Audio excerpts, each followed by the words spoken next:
Priaznivci bowlingu v Hlohovci si prišli na svoje na turnaji jednotlivcov a stretli sa s priateľmi. Turnaja sa zúčastnilo takmer 70 hráčov a medzi sebou zabojovali o pohár primátora.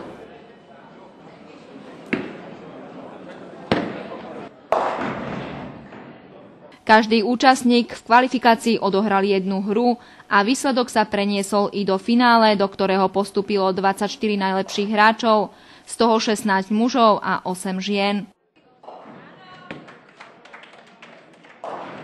Svoju prvú pozíciu z predchádzajúceho roka si obhájil Hlohovčan Miloš Kvasňovský s celkovým počtom bodov 368.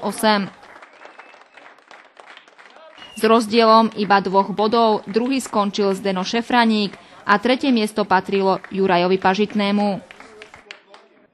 Zo žien sa najviac darilo Erike Farkašovej, za ňou sa umiestnila Petra Mlineková a tretia bola Michála Kožíková.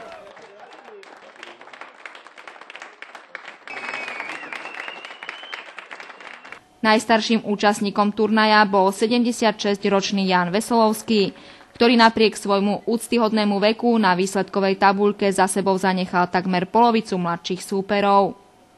Rady hráčov bowlingu rozšírili i deti a ocenení tak boli aj najmladší hráči turnaja, 10-ročný Jakub Suchánek a 8-ročný Marek Ondrejíčka.